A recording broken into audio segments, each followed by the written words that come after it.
Hello, family, and welcome to another episode of Role Model Experts Cafe. I'm your host, Dr. L, the Parent Whisperer. And today with me, I have Miss Caroline Parker Boyd. Did I say that right, Caroline? Yes, you did. Fantastic. So, family, I actually had the opportunity to talk to Caroline, and really enjoyed the conversation. I love how she shows up in the world, and so here she is. I've decided to have her message and what she does shared with you guys. So, Caroline, welcome to our show. Can you please tell us a little bit more about yourself and your background as to how you got involved doing what you do? Sure. I was actually diagnosed. I'm disabled, even though I don't look like it. I have an invisible disease. I was diagnosed with epilepsy when I was 10 years old. And, I struggled for a while to manage it. Now I'm 7 years seizure free, which is great. And yeah, it's a good feeling to have to not worry about that every day. Yeah, I was active in high school, even made captain and the tennis team. So yeah, varsity, which was cool. I went to college in Philadelphia at University of the Arts, which was interesting. And then I went to a semester abroad, London College of Communication, which was very fun to kind of see the other side of the pond and how they work. And to be clear, for audience that does not know, I have more of a film background than what I'm doing currently. So that's what I was studying in Philadelphia and London. Then after college, I started working on for a nonprofit called Project 21 in Philadelphia, which was they do a 21-day filmmaking challenge where you make it short in 21 days and you have to write it. It's kind of like the 48-hour challenge. And worked on some of my own projects and then applied to Columbia University's graduate program on a whim for creative producing. And I got in and yeah, spent 3 years there, worked on a bunch of short films as a producer and many others as different roles. And I had a good time there, but working after, I was applying for jobs and there was a forum on a lot of the applications that asks if you're disabled or not.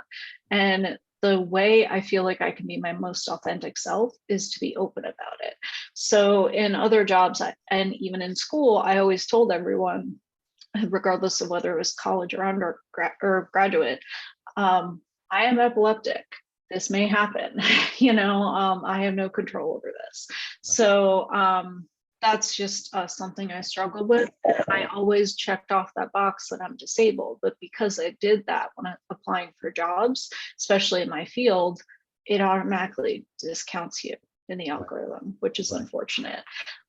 So I struggled to get work because I had so little work experience. No one was willing to take me on. So I ended up working at a finance firm as an admin of all things, even though Mm. I have more of like a coordinator, event planner experience, and became really frustrated with it. I quit, in the massive quit storm of last summer in June, and I worked as an associate producer at AMC Times Square, doing events there for a few months as a freelance gig, and then founded my own production company, Parker Pictures, to start working on films.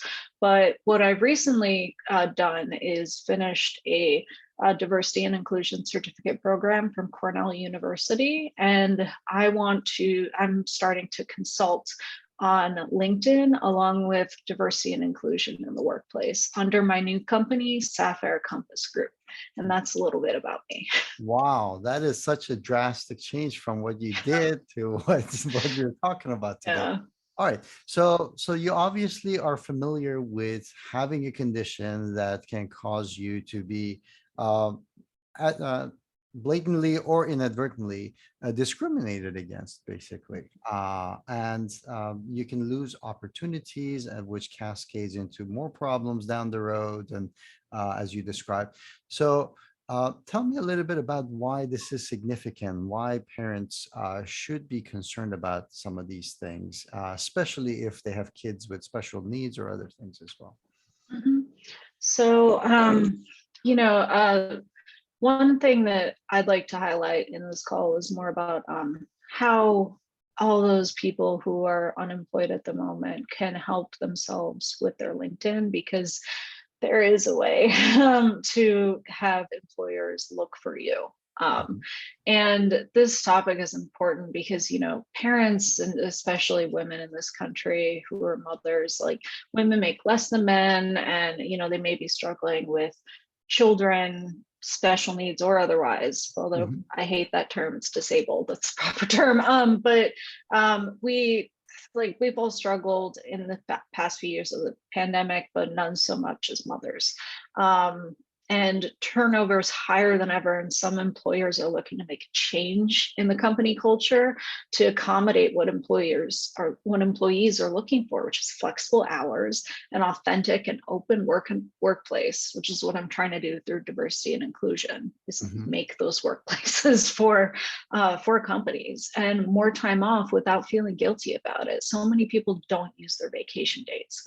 And what some recently let go or fired employees may have struggled with is the redoing of their LinkedIn accounts, which is huge when employers are looking at you. And of course, it's possible to have heard of using LinkedIn for job searching or like networking purposes, but people might not know how to do that. And it's a key social media tool that allows the user to make to meet new people, attend live events, which people don't think about. It's like Facebook Live, they have events like that, and to fix their profile, because if you don't fix your profile, you're not taking that next step, and it'll be harder for employees to find you, or employers. And I offered cater courses to each individual or company for LinkedIn in this regard. Okay, got it. So what are the typical challenges when people are seeking help in this field? What are the things that they usually come with you complaining about? So people often don't know that when where to start in terms of like updating LinkedIn. It's a beast in itself. It seems so daunting to take on this task, and many people become frustrated or give up. That's before they come to me, and you can't think of this as a mountain to climb. This is just a hill that you need to go over to get where you want to be. And they people often you have to commit to changing yourself, beating bad habits, what have you. And your outlook on job searching or finding clients cannot be a negative one. You have to think positively about this.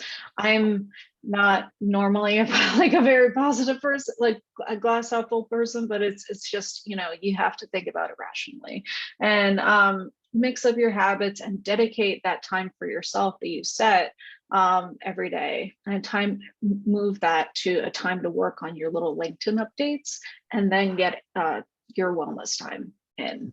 And life, honestly, everyone's life is different and it has its own challenges. you know Things come up and you just didn't plan it, or foresee it happening. But to get where you want to be, you have to get out of your comfort zone, which is hard, and especially during a pandemic. And by doing that, you have a chance to succeed.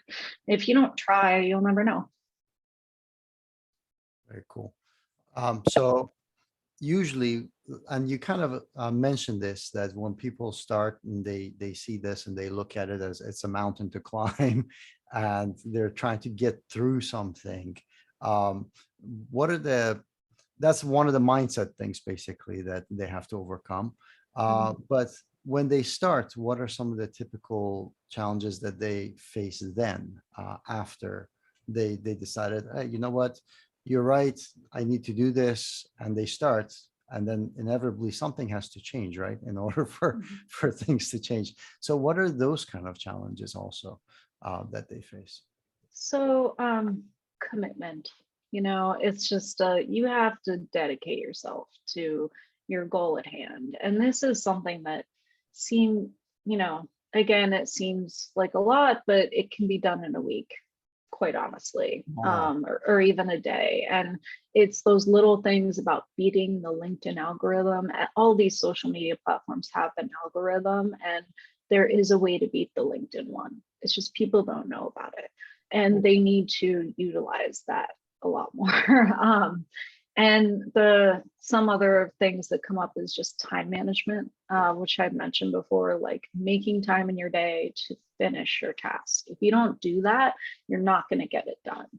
Saying, oh, I'm going to put it off later, that never works. You need to, like take some of that me time, and it'll become a habit after a while. And you will just start to think about, oh, I spend like 10 minutes on LinkedIn a day. I'm done. That's it. And it helps you look better from an employer perspective. And then the big thing is social media, which people like, not LinkedIn, but I'm talking about other social media platforms, TikTok, Facebook, Instagram, and Twitter. This may sound stupid, but during background checks, employers look through your social media accounts to make sure you haven't done anything scandalous. Sometimes it's like, oh, you're just holding a drink at a party, fine. But like if you're out at a big party, and it looks like some things are happening that are salacious or whatever, it's does not look good. So it's important to kind of purge those social media accounts and just make sure that there's no photo on Facebook from like 7 years ago of you being crazy, and that kind of thing, especially with Instagram too. It's just like I make a point to post neutral photos on Facebook and Instagram and not go crazy with Twitter, so I don't have to do this type of purge again on my social media. So it's a small thing, but it's worth going through. That is the one part that might take longer than the overall LinkedIn fix. So I guess that's another question that I have for you. When it comes to LinkedIn, when it comes to social, how often should you post? Is there a point where it's too much, and is there something that's too little? What's the judgment on that, or the verdict on that? So I go through this more in my course, but it's really just like once a week. And that's really what I'm talking about in terms of like dedicating time. It's just like once a week, spend your 10 minutes and go through it. And post, especially like media content, is really helpful. But I have a template. I go through it with my clients and then kind of work on it from there. I also help companies, say they want all of their employees to have a similar style LinkedIn, and like only be liking posts and articles that are appropriate to their company. Those things are important. And people don't think about it but have consistency within your employees. It kind of sends a message of like, oh, they're all working together, they all have the same background cover photo, etc. Got it. Awesome. When you are applying for positions, what are your tips and tricks as far as that is concerned on making sure that, assuming that you've done your homework with all this stuff that we just talked about, what would be the best approach when you're actually actively seeking employment? Doing research in the company that you are applying to and catering your cover letter. Don't just, have a base cover letter, just to work on, but also, I honestly prefer to write each cover letter, just start to finish, have a new one and save it down. Because then I can learn from my mistakes on like what I did and didn't do correctly on that previous, cover letter. But honestly, it's really just about the research on the company and like why you would be a good fit. And even if apply for that, job, even if you don't have all the proper experience, you'll never know until you try. So it's worth just kind of getting out of your comfort zone like that and working from there on it. So it's really just the research is the big thing on those companies. I once heard from someone who worked with the local government that they got the advice from their employer at the time, the boss, that they should apply for a position. And she looked at the description, the requirements, and she said, I'm not qualified. And the advice that the boss had for her was that you apply anyways, a lot of times they hire you based on personality and what you're bringing to the table, not just the requirements of the job. She Mhm. didn't take that advice, but she says that a less qualified coworker did it, and the career path, the projection, ended up being completely different based Mhm. on that, because they actually got the job and they got the training to make them qualified, and in that Mhm. process, they a whole bunch of different employment opportunities became available to them Yeah. because they simply took the chance to apply for that position. So Mhm. it's really interesting how this projection of what you apply for and what you go for impacts you in the future. So Mhm. very cool. All right, Carolyn, I can tell you that the information that you have, like you have a lot of information. So how can people contact you, reach out to you more, find out more about what you do, and maybe even participate in your the courses and programs that you have? Sure. So people can find my detailed list of my programs, both on diversity inclusion and LinkedIn, on my website, which is my company name, sapphirecompassgroup.com. And I have detailed breakdowns on pricing for my services and also details descriptions on what is covered. And for parents who watch this interview, I'll be offering a discount for my course LinkedIn on Cool. how to set up your profile for success. It's normally $200 for that session, but I'm doing a discount for whomever is watching this to from $200 to $75, which is a Wow. 62% discount. And it's a class that you can finish in a week, honestly. And I can help you kind of game that algorithm so you can be more successful on that platform. Awesome. Thank you, Caroline. And yeah, of course. And just the code for that is just SCG 2022. That's it. Got it. Very cool. We'll do Mhm. that. So guys, please take advantage of this. And as a company that talks about role model maker and being a role model, I encourage you guys to also involve your children in watching you go through the process doing this, because ultimately when they start becoming young adults, and they start going on their own path, what you are doing sets an example, and it is very important for them to get started on the right foot and learn these basic skills.